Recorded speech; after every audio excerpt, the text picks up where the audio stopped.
Bismillahirrahmanirrahim. Assalamualaikum warahmatullahi wabarakatuh. Perkenalkan, nama saya Saiful Narihna Yakin dari kelas 3 IATB Fakultas Usuluddin Institut Ilmu Al-Quran An-Nur Yogyakarta. Di sini saya akan mempresentasikan hasil bacaan saya tentang Islamisme guna untuk memenuhi tugas akhir semester pada mata kuliah pengantar studi Islam yang diampu oleh Ibu Fatimah Fatmawati MAG.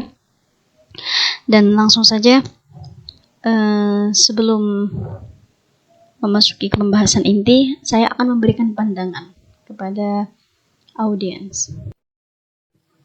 Nah, sebelum kita masuk pembahasan inti, kita perlu tahu apa sih Islamisme itu dan bagaimana sejarah perkembangannya dan awal munculnya itu bagaimana. Nah, kita harus mengetahui definisi Islamisme itu sendiri.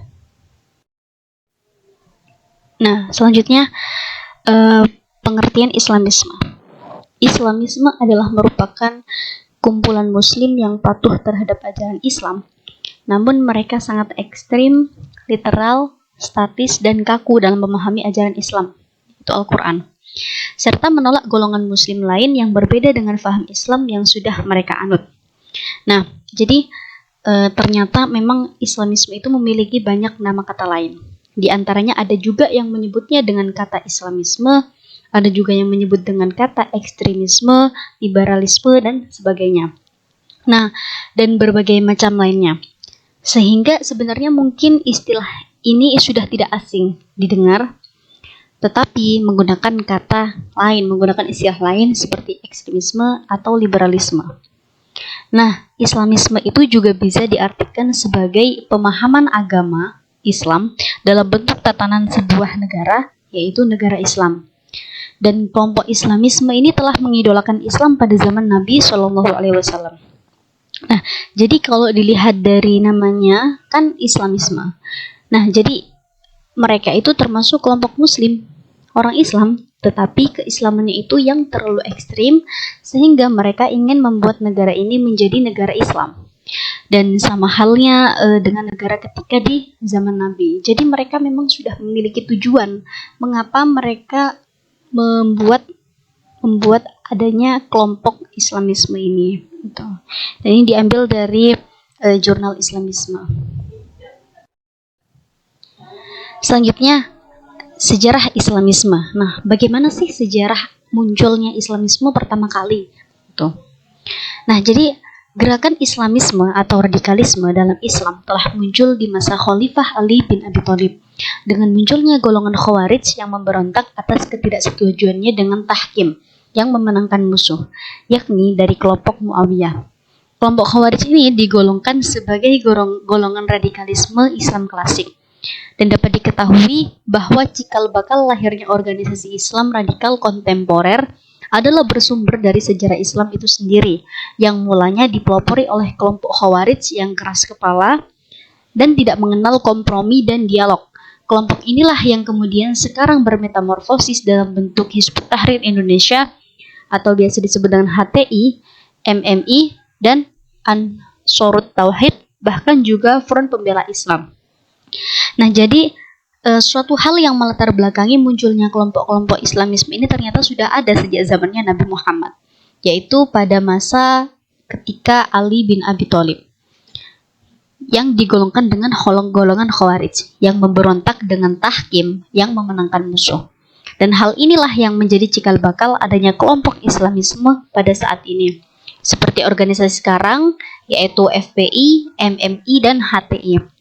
Nah, gerakan radikalisme ini sendiri yang sistematis dan terorganisir baru dimulai itu setelah terjadinya perang Siffin di masa kekuasaan Ali bin Abi Thalib. Hal ini ditandai dengan munculnya sebuah gerakan teologis radikal yang disebut dengan Khawarij. Jadi dari asal katanya aja Khawarij itu berasal dari bahasa Arab yang berarti khoroja, yang berkeluar, muncul, timbul, atau memberontak. Nah, dari pengertian ini kata tersebut juga dapat dimaknai sebuah golongan orang Islam atau Muslim yang keluar dari kesatuan umat Islam, yaitu keluar dari golongan Ali bin Abi Thalib. Nah, sebenarnya Khawarij ini adalah awalnya itu berpihak pada kelompoknya Ali bin Abi Thalib. Tetapi ketika Ali mengadakan adanya tahkim, adanya perjanjian damai kepada kelompok Muawiyah, mereka merasa tidak setuju dengan adanya perdamaian tersebut, sehingga kelompok Khawarij tersebut itu mengeluarkan barisannya dari barisan Ali. Gitu. Bagaimana sih karakteristik kelompok Khawarij? Nah, kan terkadang kita memang bingung. Sebenarnya bagaimana karakteristik kelompok Khawarij yang termasuk kelompok Khawarij itu yang seperti apa gitu. Nah, di sini ada beberapa karakteristik yang tertulis dalam PowerPoint. Nah, yang pertama adalah skripturalisme. Skripturalisme ini adalah keyakinan harfiah terhadap kitab suci yang merupakan firman Tuhan dan dianggap tidak mengandung kesalahan. Jadi mereka itu memiliki karakteristik yang keyakinan secara harfiah terhadap Al-Quran, gitu. Dan mereka menganggap bahwa apa yang sudah ada dalam Al-Quran itu adalah sesuatu yang sudah benar dan tidak bisa ditafsiri, gitu. Nah, untuk yang kedua adalah penolakan terhadap hermeneutika. Ternyata mereka juga menolak adanya hermeneutika. Teks-teks Al-Quran dalam pandangan kelompok ini harus dipahami secara literal sebagaimana bunyinya atau redaksinya. Nah, nalar dipandang tidak mampu memberikan interpretasi yang tepat terhadap teks, bahkan terhadap teks yang satu sama lain bertentangan sekalipun. Nah, jadi seperti yang di awal tadi udah dijelaskan bahwa mereka itu menolak adanya hermeneutika, adanya penafsiran, penambahan maupun pengurangan dalam Al-Quran itu tadi. Nah, yang ketiga adalah penolakan terhadap pluralisme dan relativisme. Nah, penolakan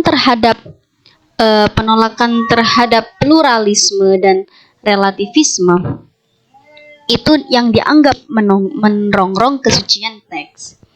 Dan yang terakhir adalah penolakan terhadap perkembangan historis sosiologis. Nah, mereka ternyata juga menolak terhadap perkembangan historis sosiologis yang dianggap itu bisa membawa manusia semakin jauh dari doktrin literal kitab suci. Nah, itulah beberapa karakteristik yang ada pada kelompok Khawarij. Nah, ini adalah contoh-contohnya organisasi Islamisme. Apa saja sih? Nah, sebenarnya mungkin ada banyak sekali, tetapi di sini saya hanya menyantumkan beberapa. Yang pertama itu ada Laskar Pembela Islam, Laskar Jihad, Laskar Mujahidin Indonesia, kami, Hizbut Tahrir Indonesia, Gerakan Pemuda Islam, Front Hizbullah, FPI, Barisan Pemuda Ka'bah. Nah, untuk penjelasan dari beberapa organisasi Islamisme ini yang saya ambil itu adalah HTI. Nah, jadi HTI itu merupakan organisasi yang bersifat radikal dalam hal ide politiknya. Tapi, mereka menekankan cara-cara damai untuk mencapai tujuannya.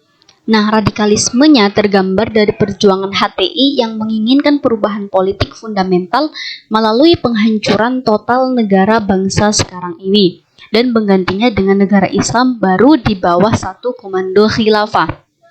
Nah, jadi memang Hizbut Tahrir ini itu punya sifat yang radikal dalam hal ide politiknya gitu.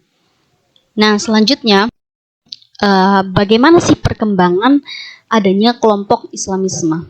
Kelompok Islamisme itu berhasil menyebarkan faham Islam dan syariah melalui antara lain masjid-masjid, sekolah-sekolah, majelis-majelis taklim.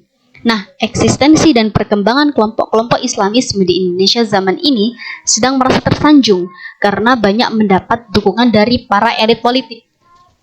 Gerakan Islam yang mulai bangkit pasca lengsernya rezim Orde, gerakan pertama itu ditandai dengan maraknya pendirian partai-partai Islam seperti Partai Bulan Bintang, Partai Keadilan Sosial, dan lain-lain.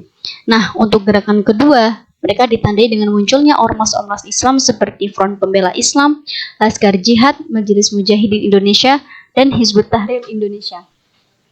Nah, jadi memang mereka memiliki cara yang unik dalam melakukan penyebarannya.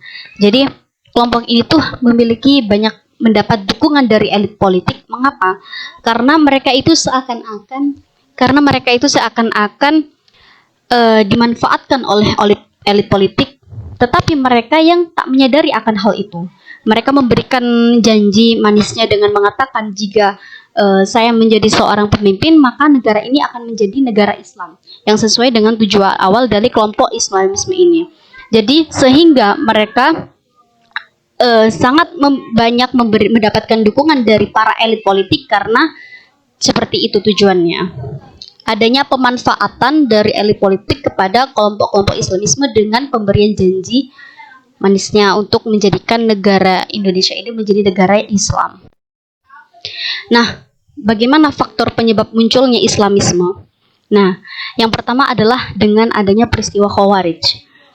Seperti yang sudah dijelaskan tadi di awal, jadi kelompok Islamisme ini tuh sudah ada sejak zamannya Nabi, yaitu dengan munculnya golongan Khawarij yang tidak setuju akan tahkim pada kelompok Muawiyah. Sehingga hal itulah yang menjadi cikal bakal munculnya kelompok Islamisme di zaman sekarang ini. Gitu.